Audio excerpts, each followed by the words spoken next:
Non si aba pemu ewa Adom TV so adeshimama memuajo emmakwaba edeba Adom TV enwumre kase so ensem ne doso de se fata se wutibie ene abo ne beda me ba besane mu ede ama wo wakase mu ensem bia wo bete ene se Public Accounts Committee wo mrahye bedwam wahya ase ede nsem wodo bi ebetudwa ne yi de oba betudwa no kire se Shatawale a wo yenwumtuni ene ejakwa wo yesinitwani wondi abepie mu ebresemu yebeji mu enchiremu afa yebekwa asamen kase eho ena ochimanfo eyo yekire kase editi a kane mampanye John Dramani Mahama a ene ankekoye ekori ase na nka yakodane awudie afa yefri won so a yebekọ osoafo a wo hye enhye ho nsem so akache ena odi tudwa MPP amanyoko no NDC ensem a wokeka se wo ba Okada wo be mana ba aban mu no enya de epusu wo no mo ensem wei ene amanone edwadie ene anigidie ene agokansie ene yakeka bo ma yede be so mo don hwere baako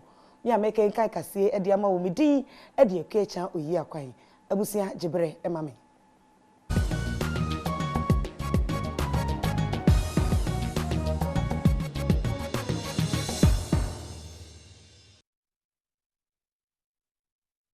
Afei yenhye ensem no ase na kai se GTP ene ma mentuma ene Lydia Lee fashion enso epam hye me fefefe yenhye ensem no ase ne yehye ase a ne yehye ase e de free emrahye bedwam na ho ena Public Accounts Committee ene wo kwa asetena na nansem wo hwehwe sikadie bi a ekoso e wo Ghana mamu ene wo kire se eye Ghana Export and Import Bank wo de sika Ghana cedi opepemienu e de akoma Shatawale ene sinitwani ejako a wo kire se e wo se Exim wo ba wo be kire senti a wodi sika no ema wo no wo emrahye bedwafie ene empanyimfo a wo Public Account Committee mu e de nsembisa ama Ghana Export Import Bank ese edi enti na wotam Ghana sika opepemienu ema odwumtuni Charles ni ama mensa dodona enim ne din se Shatawale se wo meye brand ambassador na wo de sa nsembisai eto wanim enam se watete se eye bangi ama adwumtufo bi sika se wonye brand ambassador ema omo a wonte ase na bank adwumayiku a wondin ene Ghana Export Import Bank opanyin odano abedi echa eyi ensem yi ano ewo emrahye bedwafie ensem sei ena odi tuda. In terms of Ghana Exim Bank, what we have done to promote our own made in Ghana products, which is brilliant. And in promoting made in Ghana, you have very good artists, Nanam Pedu, Kojo Entry, Nakorex, you name them. In this instance, you gave money to Shatawale. Honorable Chairman, no, not at all. As far as I'm concerned, it is a media campaign that we're running with a consultant. Jumtneni Emma Public Accounts Committee, Ms. Avaji, Ade Ato Emrahye bedwafie mpanyimfo enimu se wobesan ato ensa afre bangi said de beya de ekoso bi obetimi abeyi won ano. And a check be signed without your signature and the money taken from them. Well, I'm one of the signatories, and there are several signatories within the bank. And so it's possible that you have not signed a check, but other signatories have signed, and the money is taken from the bank. But I'm the Deputy CEO of Finance, and I would see. You will see it in the statement. Out, yeah. Yes. So we'll work on that, and then we'll call you again to appear. Thank you, Mr. If we have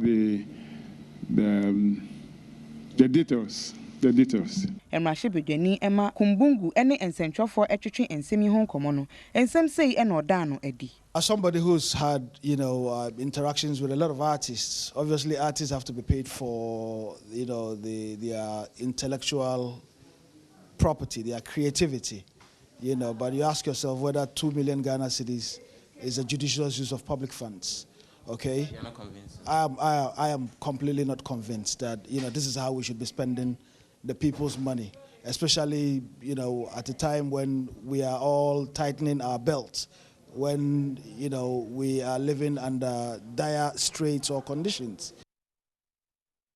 Bedweni edema asin central Canada Japan ene ne wo kire se commander sugar factory a wo ye wadwen se wo be ye wo commander no eyokromafo na ena ama na nkoso ne sense wo mo ene kotwa eja edito afu anko de be ye sugar cane emu.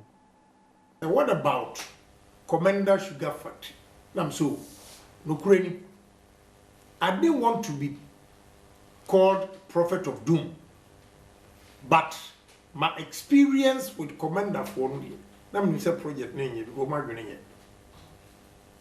so whatever you want to interpret it, I'm not afraid. Because my brother, and yet, and yet, na me sisa ediko bu ho na wo gi sika no wie no wasa ahye no na me ba no ma be kese wo. I don't know. I didn't say that, but I don't care how they feel, because they don't care how I feel. So I don't give a damn hoot about people from Command. I don't give a damn, because it's my money that I put in. They destroy. One more self room, show my system like my system. I dream pay woman team Debbie May, Commander of woman ye. Repeat. Miss Romo, I dream bonny woman, woman ye. So much ye, and money and so compensation anymore. What they could have done is a company a veteran, say, be an only my idea. Woman G, can flew on and be Jacko 2 farms. Yes, session so say if yada do me no me no pɛ mu pepepe ye de interview ni nyina ebema ahwefo ama won so atensem a ekoso ase ne yentoa ensem no so ne enkopie mu obunu ismantem nim na ho na Ghana mampanyi na dan kokofo ado ene Starch processing factory a wosi ewa maintain no wakwakohwe se de esi eko Brown Mampanyi Echo Amantin Agro Processing Limited. Ya ewobunu ismantem munimu ekokohwe se de wonum edi won dwuma no. Wodi tuja say se wonum etimi si ewia ebeye abefo Starch factory ewo West Africa nyina. Wonum ehwe ni mu kwan se wonum etimi ye wia factory floor honom no nko ano. Wonum betimi afa enipa ahanan ene aduonum na afa nso nya wonum efre no indirect employment opportunities no so no. Wonum ebetimi afa empem aduasa. Now, as far as now, a Twitter, 1 month time. You can't 1 month time. I just said 1 month time. So now,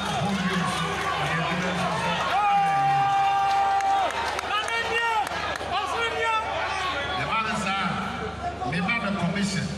Young parliament, maybe a commission of the factory. So now electricity. Omampanyi Ekufuado ekoswa ekire emfasode a one district one factory no ede beboa omen sikasem ginabre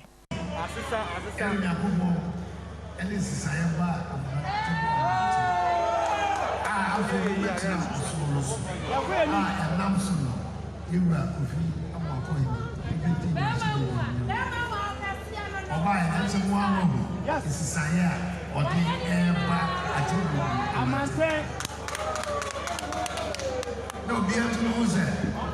Also, without work, to the side.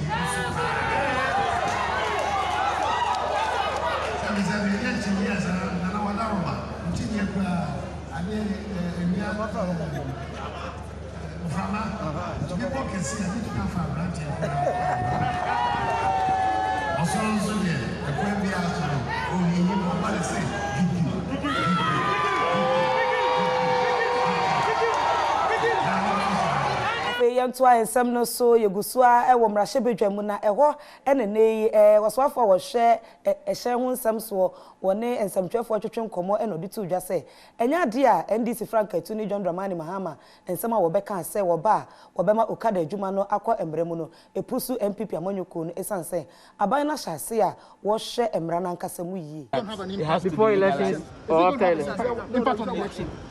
One of those possible outcome be the position that John Mahama has taken at the moment, that he wants to see it legalized. As far as this stakeholder consultation is concerned. You see, what you are asking me the position. I'm not being wondering about what President Mahama promised on his campaign tours. What I'm saying is the state of Okada and what this president government is doing about Okada. That is the position that I'm stating. Is that promise what is igniting this stakeholder consultation on whether we started this thing in late 2019 when President John Dramani Mahama has not made any promise to the people. So is it possible he stole your idea? Is it possible he stole your idea? Is it possible he probably picked on your idea? I don't know. I will not be able to. Do you think that your government is so quiet because you don't have an effect on the election? The government is what? Quiet in relation as to whether Okada Government is quiet about what? Yes, I mean, what's the state of? No. I want to yes, I mean, you are the minister. I want to. No. I want to get that. You said government is quiet. Yes, let me refine my question. Ex-president says he's going to legalize, Okada, and I'm saying that you haven't come up with any statement with that. Are you saying that whatever? I'm coming. Are you saying that whatever President John Dramani Mahama promised on his campaign trail, you should respond to it? Is that what you are saying? The question is, Okada. I am asking you. Are you saying that whatever President John Dramani? Anyway. Yes. So please. It's option anyway. You see, let me tell you, the difference between people going on campaign promise and the people you govern the nation. On the election, when it comes to Okada. Gentlemen, let me tell you, we are not fighting by it. We are supposed to govern this country to the best of our ability. What is being the interest of this country? There are certain things that if you are doing, you must get the buy-in of the people. And introducing such a policy, the law says that you must do a stakeholder consultation. The law says that you must consult people who have interest in this area, and that's what I'm saying now. We have started consulting the people since 29. By in coming up with some of these policies, it is not about speed, it's about accuracy, it's about getting the right people, it's about consulting the people who are supposed to be consulted. That is what. Abusia enkrato braso nenso yekoba yebehwe ene ochimanfo oyechira woyediti a Emfrakantuni odema NDC John Dramani Mahama no yebehwe emunsem kakra twen me basese.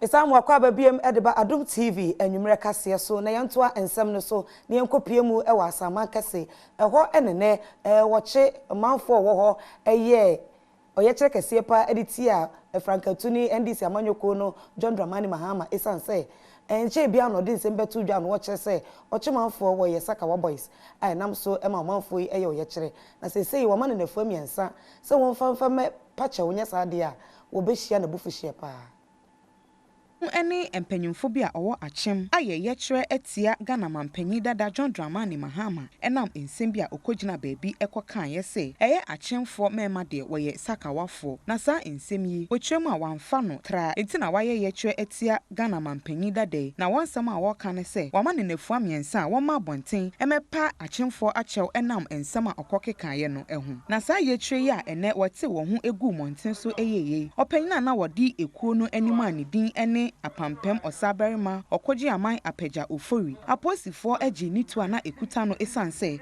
no wapeja etuo no akọ ewiem na wotutu etuo no na sa ensem yi mu no eniema esi aposifo ene empanyimfo yi entem eni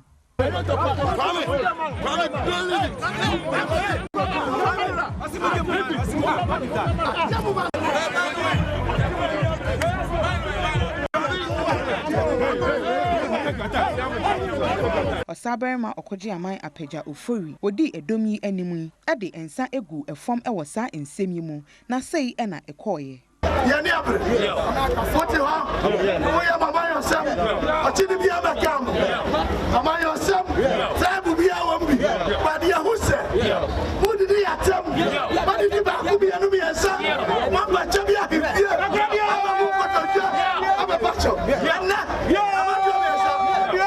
Mijama chema. Mijama kotoka. Mijama bosomema. Wakachempo. Ya garusa.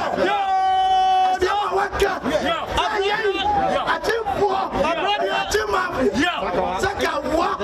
Oba fadida na sema wake. 72 hours. Ya 72 hours.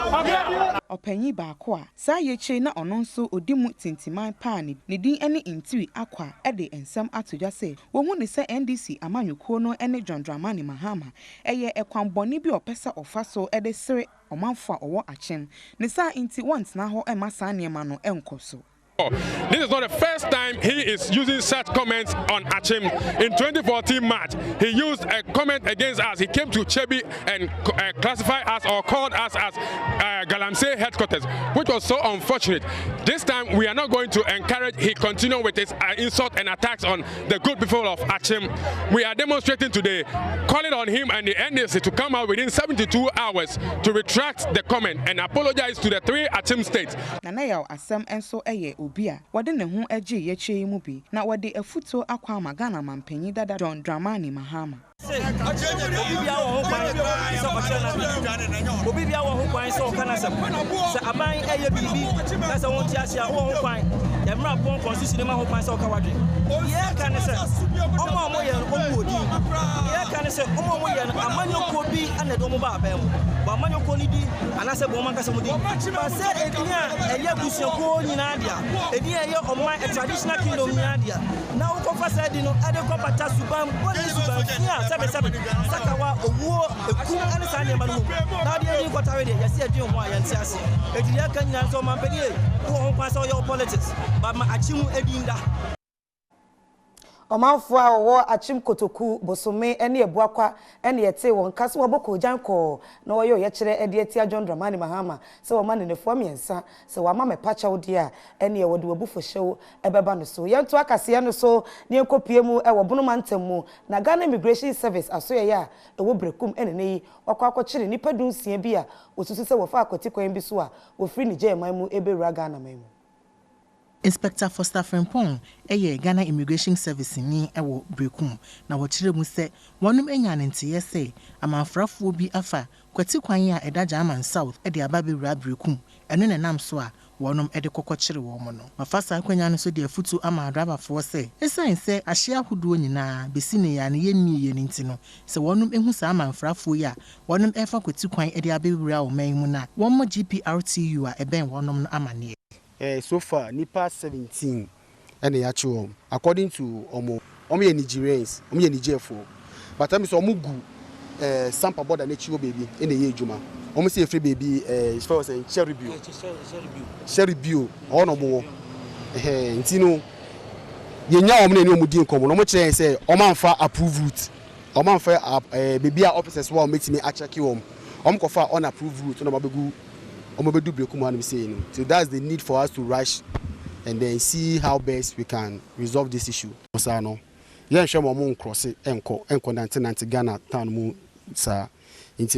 need for us to contact other colleagues no more sample. So contact them. They are expecting them. So from now on, they are pack our mom. They are sending back to Sampa. Not Sampa for a repatriate to wherever they were coming from. True ni Emma GPRTU ne fa ewo brekum no Salome Eje Buache echire mu se. Na mo ankasa kan no kure so mo free Cote d'Ivoire. Na mo fa yi wi akwan ewura inside. O mo amfa border bia aso. Emo mo fufa akwan bi so. Na eba inside. Bedru drobo. Na mo fa car no the free drobo e de baaye. Na drobo nso so ne yeye no wo ha yi saa na ekoso wo drobo.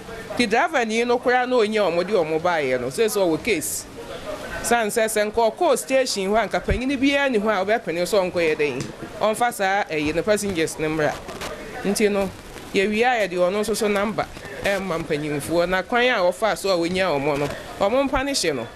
Said the next time on fa bi mabiu. Yento akase no so emfama mo na we no akwaya rewosem esanse enche bia na adom kase de beto manim sa abaye bia wadi mfie du de teacher ni akwakobro no ewo pandai na ho ena sesei amanebo asa beto dwane se sesei bebi oda ne nyakora we hia Ghana cedi 3000 se de be ya wo betimi e de akoye surgery. Ena ebeto dwa se abofra wadi mfie du a wogina class 2 ani din ene na Sunday nanson ni teacher ni a wone nete abro no aye no anyinyan de esanse abofra ekoyera Ghana sika aduonu no sesei de abede de ne se abofra ehia sika ayaresabia ewo tamale wode ebehwe abofra akoye no operation. Adom kase ene abofra yi papa owusu Job etwetwe sa ensemi ho enkomo no de wode ato abonten ene se almost any system. I don't be a boy one system. na nsan so omo befe so nti ni ma bi na ebetoto no omo diba asese no nti mi so tamre me so ma ya week na madano so wajano wan fabio mi friend lance a wan fa nti mi se mpanyifo batina abwa mi kakra dia omo fe so na bwa me nti do da fo no omo se ka minya ayi baya 3,000 dia omo batime ajuma abofra na sande nanso e wo fa enso e de awode ato aso ne se the condition the leg is swallowed and always the child is crying of the leg the leg is paining her. The money they said they will be in need of 3,000 cedis, which we use to treat the child. So still in the hospital, and the condition is becoming worse. Adom kasia adesredi a wode to ahwefo ene adofo nyina anim ne se abofra wadi emfie edui obi biara opese oboa no na otimi ekwaye no operation no obetimi adisika ama ne 059 147 2886 059 147 2886 said de ebeya abofra na sande nansun obetimi akwaye operation na ne ho atimi atono. Yesre omanfo se dane de nyina ye de ba manima moboaye ntiwe nso monya ne saa emfamaye ye gina we so agenkrato aba me ba sesiye Bisamu akwa babiem edeba Adom TV enwumre kase so de aduru so no eya apomudimu ensem na polio yale yare bia ye woto wonga na ye wone pane a na nkesusu se afri wo nipadua mu kra na nsusu se wo kopiem wo asante mantemu a mensini insia de se wona enye yade ni be eye nipa nwotwe emu nchemu Adom kase eto aso. We'll briefly talk about a major program which is ahead of us, and that is polio. So I'll start by giving some aspects or some insights into what polio is all about. So polio is an infectious disease that can paralyze and even cause death. The virus enters the body through water and food that have been contaminated with fecal matter. Some of the signs and symptoms of polio include fever, fatigue, headache, vomiting, stiffness of neck, and weakness of limbs. It is important to stress at this point that polio has no cure. It can only be prevented through immunization, good hygiene, and sanitation practices. However, polio vaccine, which is known to prevent the disease, is given at birth or soon after birth, and subsequently given at 6 weeks, 10 weeks, and 14 weeks. In spite of all these efforts, the Ashanti region recently recorded in 6 districts what we call vaccine-derived poliovirus type 2. And in accordance with established protocol, the region, together with other regions in the country, will be embarking on massive polio immunization exercise. The focus will be for children under the age of 5 years. In the Ashanti region, we'll be targeting 1,184,860 children.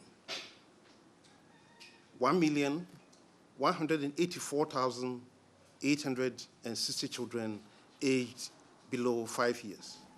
Yeguswa wa pomudimu nsemu na opanyimpa woda Ghana Ace Commission na no ene chemetu ahene ne no dia tudwa se esa COVID-19 yade no eba Ghana mamunti omanfo ayi ya adwene free esi yade no so kura anya ade a eboa esanse emo ana wosanke yede boa ne yakutia esi yade no sesei omanfo ate ada.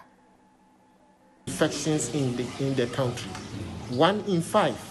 And that is quite terrible for the country, because these are people who hold the future in their hands. The future of this country is in the hands of these young women. Why? Because they are going to procreate to replace the current generation. And if we are going to lose them to HIV, then, or AIDS, then the country stands a very serious risk. So we are going to launch a campaign very soon targeting this group. Within this year? Yes, and we need the funds to do all these.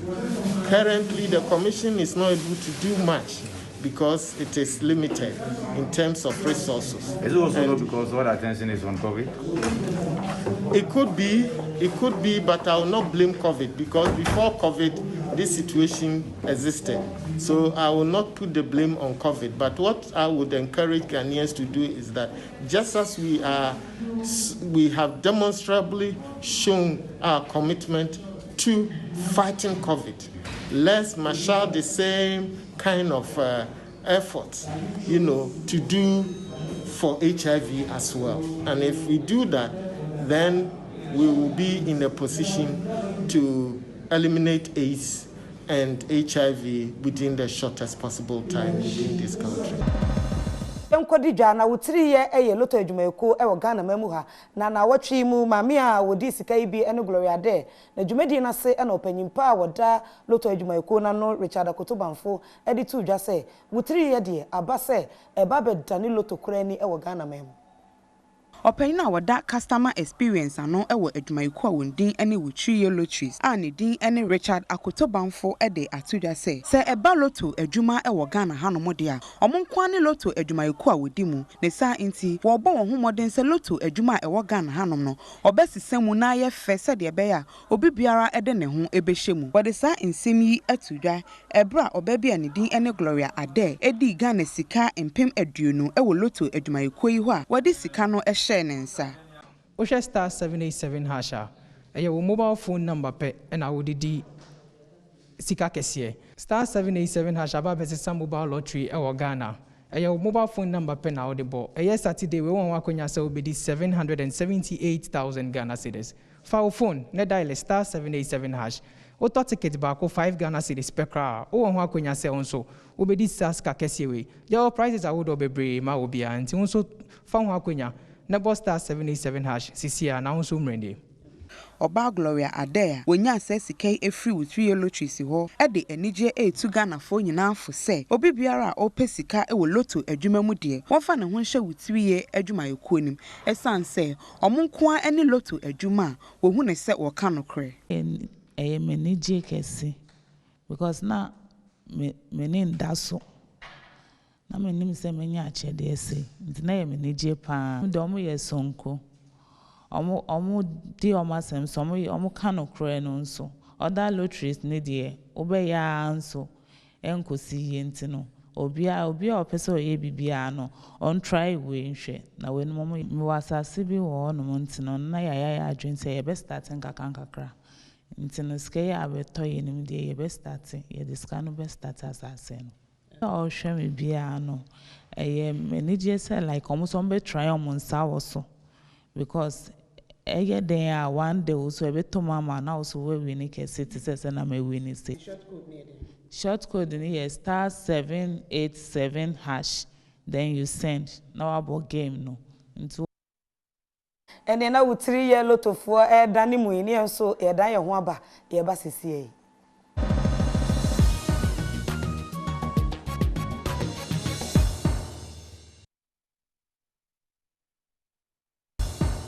Yamwakwaba yetwaso wo agudi ensemo na ene ye hyase ede fi nanwada corona virus yibaye dia ban eyeye ese kwan bia so no wode sika kakra ebe so ma footballers wo krumu ya sene no mu na wodi musa yes 500 Ghana ese bosumi bia kosi bosumi nsia de ni be ma no ene se wonu aba bi bobo krumu ha no obo Premier League na nkasa bia tu se ne botuma ye de pa ne na ekọ obi afon so obi awa ne fon arenge pin obekọ cheke na 500 Ghana no abetom ɛna no sika botene a aba ne twato ho sɛ wɔde fa youth employment agency ni so na maya ne mmɛmo a ɔmo di agorɔ ɔman Ghana mu ano busumi bia ya mo fafa no cities ɛde ato mbotom no ɛnɛyi GF ko na bonkra ta batu dwa wo kyerɛ sɛ saa sika no maya ɔmo di nkɔye no ɔmo sa ka busumi edi kan de ɛsɛ ɔbɛkae ne pa esan yade ekodi ewo corona no nti ɔmanfo ɔmo di agorɔ Ghana mu ha no ɛyade no ɔmo ho akyere ɔmo ye pa ɛno nam so ɛna GF ko no kɔbɔ waye fɔpono mu a ɔmo bie ɔmo san so hwɛ ɔmo sɛ fafa no cities busumi bia Omanfo ɔmansa bɛka ɔmo din no yɛde bɛma wɔn na wɔn so de ato ɔmo botom nti ɛmaya ahanu ya GF ko no di ɔmo din kɔyɛ sɛ ntua saa sika ma ɔmo no ɔmo sa ka bosom edi kan de a ɔmo ani agye a ɔmo di bi kodi di asanom Jumadi a aban and afenso the Ministry of Youth and Sports say stadiums ahodo e wo man mo wo hwe na why na kama mianya ba bia boboro no ego so e koso na boy zekesiama o sports minister ya to dwa so munya nwie kra fe na jumadi no on behye mu kenapa Canania or traditional sports stadium in what I say, Canan Coco, Sabana, says, what the Cocoa, no one can do a dorsal, Caladan. Sir, all this are buying property, and Yamanen say, Gendu, Yamanen says, can be Yamanen say, when you're an share, yes, you come up in the year. This time, could be a county, now a modern, now swimming, can maybe a football pitch and one, the athletics, and other multi-purpose a year account, now several, almost all the disciplines.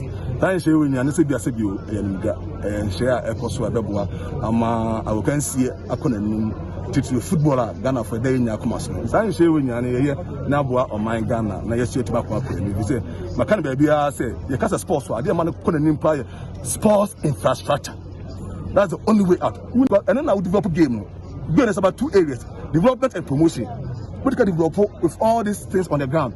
As I promote, to find a promotion, promotion activities. But the mark going to pump development on the ground. So that be any part of Cocomo game and never patient one any new one at least ground on to become so that. Never win across all the regions. A bebwa, I must say a court, Amanonia, young. Alright, Zekesiaman Sabori to Jano Fa Jumadia. One more AD na some more ayate, some more enya dear no manifesto abetuja and this for the Omodiaba MPP so at the Omodiaba former sports minister right Edwin Lante Van der Poy. Not in someone to just say we na ye mof. The pay can see a boy more TV no name of mof. Upon this share 1-on-1 pa. No more any debate. No beyond say Jumadia or yeah any to me aye. Can I follow MPP for any Juma who? Me per minister no. Open minister to minister. Oh, sir. Yes, that's what I want. You want to meet as a Kasiama here? But the President Mahama has called a debate challenge with Nana Akufo-Addo is running away. His appointees too should be running away. I'm calling for a debate between me and the Minister for Youth and Sports. Yes. And then a debate between my ranking member for Youth and Sports and the Deputy Minister for Youth and Sports. Any periokujeto. And I will any as Kasiama. Yes. I'm calling for a debate on sports development, promotion, and management.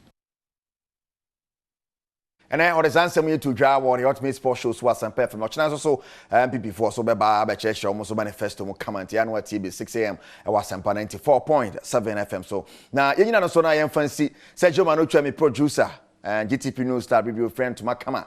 Kejuana Kasani Erica Siri Body. Acha to as well.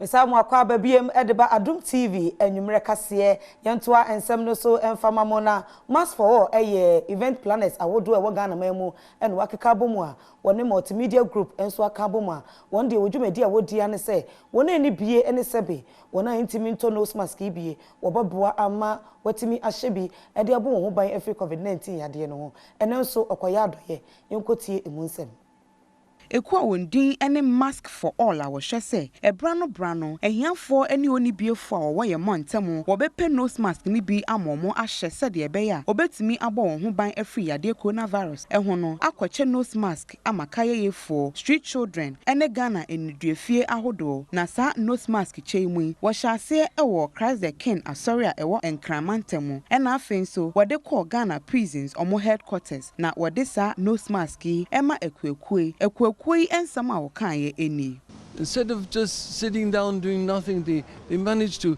mobilize themselves and get together and organize such an event as today, and to have all these masks for the thousands and thousands of marginalized and needy people. All I can say, I'm very, very, very grateful to them, and I thank them very much.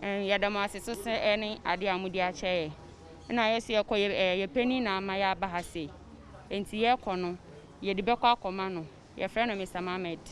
Into you commander on your befre your group na omaba na ya chiche. Sincere appreciation to you for bringing us this. Thank you very much. Ni Ajete Soa ena waye mayor of Accra na obadwumadie no ase na eho ena ode ensem atoja say we can easily cause for what we call a second wave of infection, and there's an evidence of that around the world, and this is what we are trying to prevent. So as I speak to you now, there's a combined team of military and police that are in town enforcing the wear your nose mask. There's a 5 military teams around at the moment. There's a 3 police teams now also complementing. Mask for all iwe wani multimedia edwumayekuo no na aka aboma wodi won dwuma na wose dwumadie yi ase opanyin na wohwe Joy Prime eso e de ensem sei na ato ensentwofo anim.